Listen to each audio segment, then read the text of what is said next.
ዶናልድ ትራምፕ አሁንም ለስደተኞች ያላቸውን ጭካኔ የሚያመላክትና የሚወስዱትን እርምጃ አጠናክረው ሊቀጥሉ እንደሚችሉ አመላካች አንድ ውሳኔ ወስነዋል። ይህ የወሰኑት ውሳኔ ምንድነው የምንመለከተው ይሆናል። በሌላ ዜና ከኤንቢሲ ጋር በነበራቸው ቆይታ ዶናልድ ትራምፕ የተናገሯቸውና የሰጧቸው ምላሾች አነጋጋሪ ተብለዋል። እንግዲህ እነዚህ አነጋጋሪ የተባሉት ጉዳዮች ምንድናቸው? በተለይ ደግሞ ህገ መንግስቱን በተመለከተ እየወሰኑ ያሉት ውሳኔና ያላቸው አቋም ለበርካቶች እንቆቅልሽ ሆኗል። አይ ዶንት ኖ ሲሉ የሰጡት ምላሽ ከእርሳቸው የማይጠበቅ ነው ያስባለ ይገኛል። I don't know. I'm not a lawyer. I don't know. በተያያዘ ዜና እንግዲህ በ2028 ለሚደረገው የሶስተኛ ዙር የዩኤስ ምርጫን በተመለከተ ለተጠየቁት ጥያቄ ዶናልድ ትራምፕ የሰጡት ምላሽ ቀደም ሲል ከነበራቸው አቋም በጥቂቱም ለየት ያለና አሁንም ዶናልድ ትራምፕ ሚዲያ ላይ አነጋጋሪ በመሆን ለመቆየት በሚመስል መልኩ ምላሽ እየሰጡና ህዝቡን እያደናገሩ እንዲሁም ደግሞ ግራ ያጋቡ ይገኛሉ እየተባለ ይገኛል። ዶናልድ ትራምፕ ምን አይነት ምላሽ ሰጡ የሚለውን በዝርዝር ከምላሾቻቸው ጋር ይዤላችሁ መጥቻለሁ። አብራችሁን ቆዩ። ከዛ በፊት ግን አንድ የምጋብዛችሁ ቪዲዮ አለ። ዶናልድ ትራምፕ ጆ ባይደንን አንስተው አይጠግቡም ይባላል። እንግዲህ ጆ ባይደን ያላቸውን ጥላቻ በተገኙበት መድረክ ሁሉ ስለሳቸው ያነሱ የሚናገሩት ነገር ለበርካቶች ምን አይነት ጥላቻ እንዳላቸው አመላካች ነው እየተባለ ይገኛል።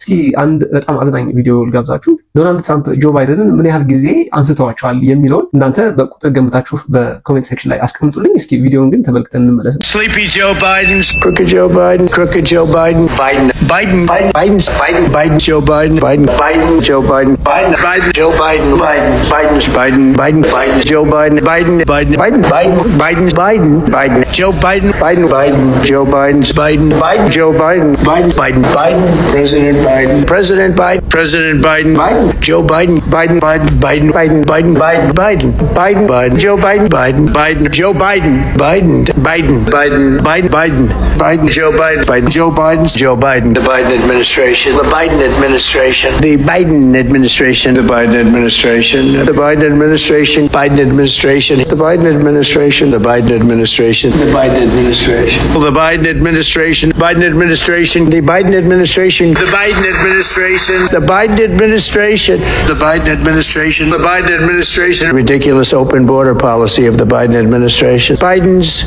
open southern border, Biden's open border policy, Joe Biden's insane and very dangerous open border policies, Biden, Biden, Biden, Biden, Biden, Joe Biden, Biden, Biden, Biden, Biden, Biden, Biden did nothing, Biden did nothing, and Biden, Biden, Biden, Biden, Biden, Biden, Biden, Joe Biden, Biden's Biden, he didn't know what the hell was going on. When I think of Biden, I think of incompetence. Joe Biden didn't have a clue. Biden was an incompetent president. I don't think Biden knows what the hell he's doing, frankly. Biden, Biden, Biden, Biden, Joe Biden, Joe Biden. Biden didn't know he was alive. ከዚህ ቀደም እንደምታስታውሱት ዶናልድ ትራምፕ ጋንጎችን or ደግሞ አኪውዝድ የሆኑ የተከሰሱ የጋንግ ሜምበሮችን ወደ ኤል ሳልቫዶር እንደላኳቸው የሚታወስ ነው። ከዛም ባለፈ የዩኤስ ዜጋ የሆነ አንድ ሰው እንዲሁ ወደ ኤል ሳልቫዶር በጣም አደገኛ ወደ ተባለው እስር ቤት ልከው እንደነበረ የሚታወስ ነው። እሱን ተከትሎ እንግዲህ ከፍተኛ የሆነ ጫና ደርሶባቸው ነበር። የወሰኑት ውሳኔ ልክ እንዳይደለና እንዲሁም ደግሞ እነኚህ ሰዎች ወደ ዩኤስ መመለስ እንዳለባቸው ከተለያዩ የህግ አካላት ጫናና ከፍተኛ ቻሌንጅ ደርሶባቸው እንደነበረ የሚታወስ ነው። ይህንን ተከትሎ በአሁኑ ሰዓት ዶናልድ ትራምፕ ከረጅም ጊዜ በፊት ያ ማለት ከ1934 እስከ 1963 በእስር ቤትነት ያገለግል የነበረ አንድ አይላንድ እንዲከፈት ለመንግስት ጥሪ አስተላልፈዋል ወይ ደግሞ ትዕዛዝ አስተላልፈዋል። ይህ ፕሪዝን ደግሞ አልካትራዝ ይባላል። ይህ አልካትራዝ የሚባለው ፕሪዝን ሳን ፍራንሲስኮ የሚገኝ እጅግ በጣም አደገኛ የነበረና ከፍተኛ የሆነ የሂውመን ራይትስ ቫዮሌሽን ወይ ደግሞ ከፍተኛ የሆነ የሰብአዊ መብት ጥሰት ይደረግበት የነበረ እስር ቤት ነው። በአሁኑ ሰዓት ዶናልድ ትራምፕ እንደነገርኳችሁ በደረሰባቸው ከፍተኛ የሆነ ጫና በዩኤስ ይገኛሉ ያሏቸውን እንግዲህ ከፍተኛ የሆኑ መርደረሮች ወይ ደግሞ ድራጊስቶች ወይ ድራግ ዲለርስ እና ሌሎች በጣም አደገኛ የሚሏቸውን ወንጀለኞች ለማሰር እንዲያስችላቸው ይህን አልካትራዝ የተባለ እስር ቤት እንደገና ታድሶ በአዲስ መልክ ስራ እንዲጀምር ለማድረግ ትዕዛዝ አስተላልፈዋል ማለት ነው። ይህን ተከትሎ የዶናልድ ትራምፕ አቋም አሁንም በኢሚግራንት ላይ እጅግ በጣም የከፋ ሊሆን እንደሚችልና ወደፊትም እንግዲህ ከፍተኛ የሆነ የሂውመን ራይት ቫዮሌሽን ወይ ደግሞ ከፍተኛ የሆነ የሰብአዊ መብት ጥሰት በእነኚህ ስደተኞች ላይ ሊከሰት እንደሚችል ዶናልድ ትራምፕ የወሰኑት ውሳኔ አመላካች ነው እየተባለ ይገኛል። ዶናልድ ትራምፕ እንግዲህ አይ ዶንት ኖ ሲሉ የመለሱት ምላሽ በርካቶችን አነጋግሯል። ዶናልድ ትራምፕ ምን አይነት ጥያቄ ተጠይቀው ነው አይ ዶንት ኖ ያሉት እና በርካቶችም ደግሞ እየተነጋገሩበት የሚገኘው? እስኪ አብረን ተከታትለን እንመለስ። Your Secretary of State says everyone who's here, citizens and non-citizens, deserve due process. Do you agree, Mr. President? I don't know. I'm not a lawyer. I don't know. እንደተከታተላችሁት እንግዲህ ዶናልድ ትራምፕ ለተጠየቁት ጥያቄ I don't know ሲሉ ምላሻቸውን መልሰዋል። የተጠየቁትም ጥያቄ ሲቲዝን የሆኑም ያልሆኑ ሰዎች እንግዲህ ዲዩ ፕሮሰስ ያስፈልጋቸዋል። በችሎት ጉዳያቸውን ተከታትለው ውሳኔ እስካላገኙ ድረስ እነኚህ ሰዎች ዲፖርት ሊደረጉ or ደግሞ ፐኒሽ ሊደረጉ አይገባም የሚል ጥያቄ ተጠይቀው ነበረ። የእሳቸውን ምላሽ እንደሰማችሁት I'm not a lawyer አይደለሁም፣ ይህን ጉዳይ በተመለከተ ምንም የማውቀው ነገር የለም ሲሉ መልሰው ነበር። ነገር ግን እንግዲህ ጋዜጠኛዋ ፊፍዝ አሜንድመንትን አያይዛ ለመጠየቅ ሞክራለች። ፊፍዝ አሜንድመንት የሚለው ደግሞ የነኚህ ሲቲዝንም የሆኑ እንዲሁም ያልሆኑ ሰዎች መብታቸው ሊጠበቅላቸው ይገባል። ዲዩ ፕሮሰስ or ደግሞ ችሎት ተገኝተው በችሎት ውሳኔ ሊያገኙ ይገባል። ያ ደግሞ ህገ መንግስቱ የሰጣቸው መብት ነው። ህገ መንግስቱን ሊጠብቁ አይገባም ወይ ስትል ጠይቃቸዋለች። Well, the Fifth Amendment says I don't know. It seems it might say that. ዶናልድ ትራምፕ ግን እንግዲህ ይህንን ጉዳይ ሎየሮች ይዘውታል። ሎየሮች ናቸው የሚያውቁት፣ እኔ የማውቀው ነገር የለም። ስለዚህ በጣም ብሪሊያንት የሆኑ ሎየሮች አሉኝ። ጠበቆቹ የሱፕሪም ኮርቱ የሚለውን ጉዳይ የሚከታተሉ ይሆናል ሲሉ ተናግረዋል። Don't you need to uphold the Constitution of the United States as president? I don't know. I have to respond by saying again, I have brilliant lawyers that work for me. And they are going to obviously follow what the Supreme Court said. አክለውም ዶናልድ ትራምፕ እንግዲህ የተመረጥኩት ኢሌጋሎችን ከሀገር ለማስወጣት ነው። እጅግ በጣም ብዙ መርደረሮች or ገዳዮች እንዲሁም ደግሞ ድራግ ዲለሮች በአገራችን ይገኛሉ በሚሊዮን የሚቆጠሩ። ስለዚህ ሚሊዮን ትራያል or ደግሞ ችሎት ልናደርግ አንችልም። እኔ የተመረጥኩት እነኚህን ሰዎች ለማስወጣት ነው፣ እያስወጣው እገኛለሁ። ዳኞች ግን እያስቆሙኝ ይገኛሉ። ያ ደግሞ ልክ አይደለም ሲሉ በምላሻቸው ተናግረዋል ማለት ነው። We have thousands of people that are some murderers and some drug dealers and some of the worst people on earth. Some of the worst, most dangerous people on earth.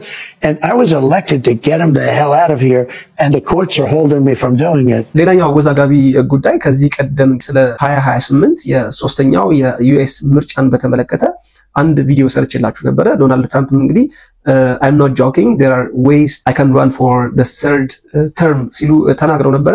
እንግዲህ በጣም በርካታ ሰዎች እንዲወዳደሩ እንደጠየቋቸውና ድጋሜ ለሶስተኛ ዙር ፕሬዚደንት ለመሆን እንዲሞክሩ እየጠየቋቸው እንደሆነ መንገዶች እንዳሉምና እየቀለሉም እንዳልሆነ ተናግረው ነበረ። እንግዲህ ከኤንቢሲ ጋር በነበራቸው ኢንተርቪው ደግሞ እንዲህ ሲሉ ተጠምጠዋል። Are you seriously considering a third term, Mr. President, even though it's prohibited by the Constitution, or is this about staying politically viable? I will say this. So many people want me to do it. I have never had requests so strong as that. But it's something that, to the best of my knowledge, you're not allowed to do. I don't know if that's constitutional that they're not allowing you to do it or anything else, but there are many people selling the 2028 hat.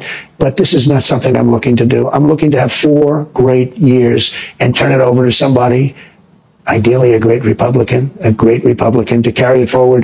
የምሮት ነው ወይ ሊወዳደሩ ያሰቡት or ደግሞ እያሰቡ ይገኛሉ ወይ ብላ ለጠየቀቻቸው ጥያቄ ዶናልድ ትራምፕ ከዚህ ቀደም ከሰጡት ምላሽ በጥቂቱም ቢሆን ለየት የሚል ምላሽ ሰጥተዋል። እሱም እንግዲህ ስለ ጉዳዩ አስቤ አላውቅም፣ ኦፍ ኮርስ ሰዎች እንድወዳደር ኢንከሬጅ ያደረጉ ፑሽ ያደረጉኝ ይገኛሉ። 4 ዓመት እንግዲህ ቆንጆ ስራ or ጥሩ ስራ ለመስራት እጅግ በጣም በቂ ጊዜ ነው።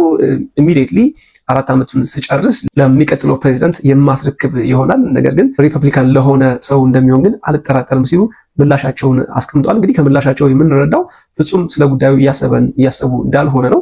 ነገር ግን ጋዜጠኛዋ የእርሶ ሰዎች የሆኑ ግን እጅግ በጣም ፍላጎትን እያሳዩ እንደሆነና ምርጫውን ሊያደርጉ እንደሚችሉ የሚያሳዩ ምልክቶችን እየተናገሩ ይገኛሉ። በአካልም አግኝቼ ስለ ጉዳዩ አነጋግሬያቸው እንደሚሞክሩ የነገሩኝ ይገኛሉ ስትል ለጠየቀቻቸው ጥያቄ አሁን እነኚህ ሰዎች ያላቸውን ፍላጎት ነው የተናገሩት or ደግሞ እኔ የምሰራውን ስራ የሚወዱና እንዲቀጥል የሚፈልጉ ሰዎች ናቸው። ኮምፕሊመንት ነው ያደረጉት እንጂ ፍጹም እኔ በዚህ ጉዳዩ ላይ የሰጠውትም አስተያየት የለም፣ ፍላጎትም አላሳየውም ሲሉ ተደምጠዋል ማለት ነው።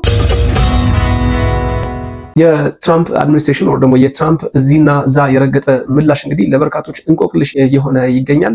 ሚዲያዎችን እጅግ እያወዛገቡ ይገኛሉ። ፖለቲካሊ የሚያገኙት ጥቅም አለ ወይ? we have no idea። እንግዲህ ዓለምን እያነጋገሩ የሚገኙት ዶናልድ ትራምፕ አሁንም በተለያዩ ሚዲያዎች የተለያዩ ምላሾችን እየሰጡ or ደግሞ ኮንትሮቨርሻል የሆኑ or አወዛጋቢ የሆኑ ምላሾችን እየሰጡ አነጋጋሪነታቸውን ቀጥለዋል ማለት ነው። ስለ ዶናልድ ትራምፕ የእናንተ ምልከታ ምን ይመስላል? በኮሜንት ሴክሽን አስቀምጡልኝ። ላይክ፣ ሼር እና ሰብስክራይብ ማድረጋችሁን እንዳትረሱ።